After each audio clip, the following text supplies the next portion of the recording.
back now to our legal team, Timothy Parlatore, former attorney for Donald Trump, and Brett Tolman, former U.S. attorney. Brett, another section of this indictment, Donald J. Trump did knowingly combine, conspire, confederate, and agree with co-conspirators, known and unknown to the grand jury, to defraud the United States by using dishonesty, fraud, and deceit to impair, obstruct, and defeat the lawful federal government function.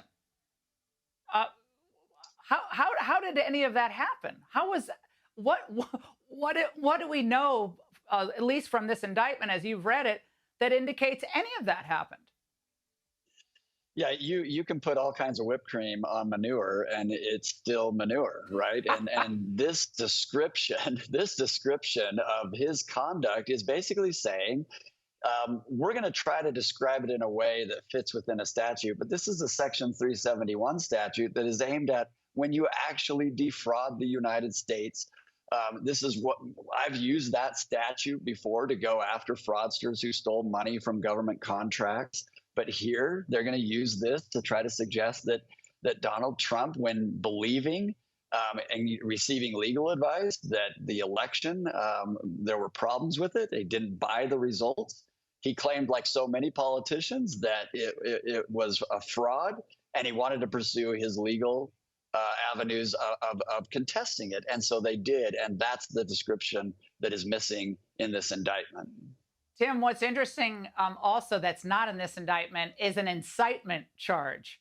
So they were initially talking about like incitement to riot, right? And then you like look at Trump's speech. He's basically go peacefully to the Capitol and we're going to make our voices heard. And we hope that they listen to us. It was urgent, but that was the first fraud they abandoned that, obviously.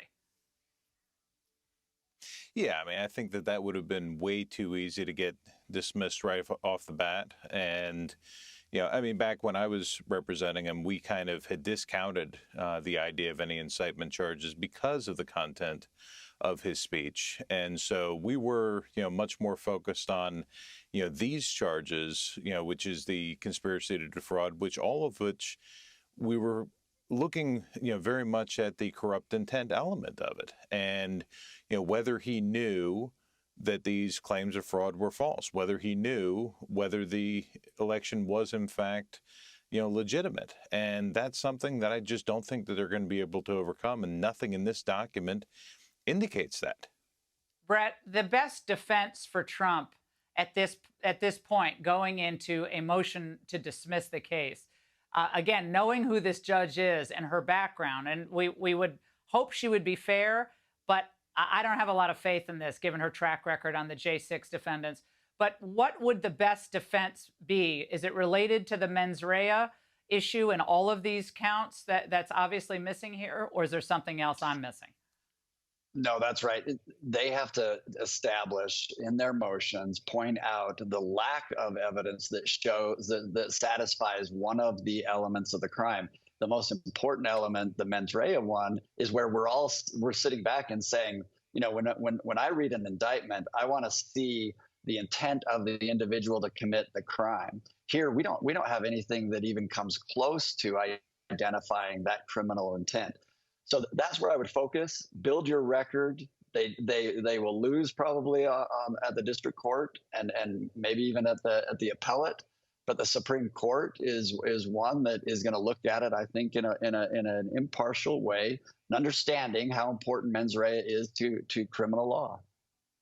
And Tim, do you think this case, again, if the appeals keep going before this trial even gets going, could this end up at the Supreme Court on a challenge to the motion to dismiss, given the importance of this case to the future of the country? I mean, the whole future of the country really depends, in many ways, it could, on how these cases are administered. I mean, that sounds like it's hyperbolic to say so, but I don't think so. No, it's not, because as a criminal defense attorney, you sit there and you always say, this is a case where maybe this will be the one where I go to the Supreme Court.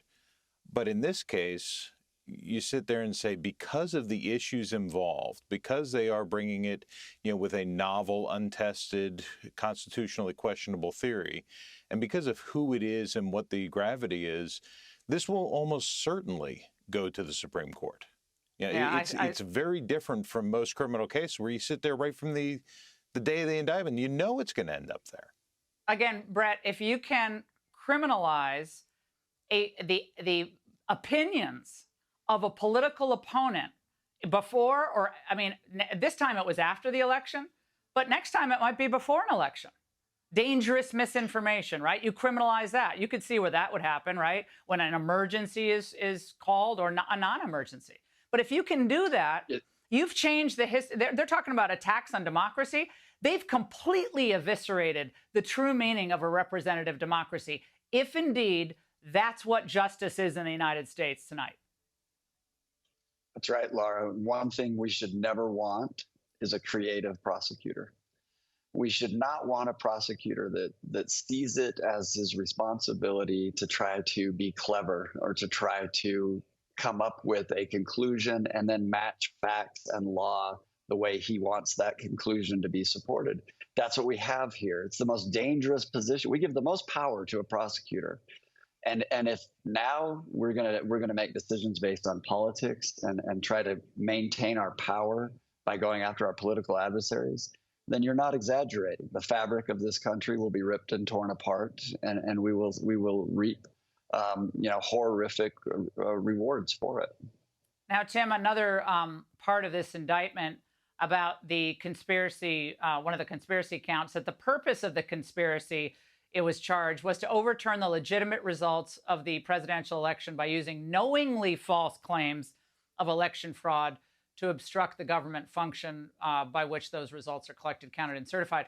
So knowingly, who out there believes that Trump didn't believe that this was a fraudulent outcome? I've never seen Trump equivocate on that. I've never heard him equivocate on his opinion, but knowingly. So everyone out there is not a lawyer. That is the intent that is required to charge someone under this statute. Knowingly. How hard is that to prove?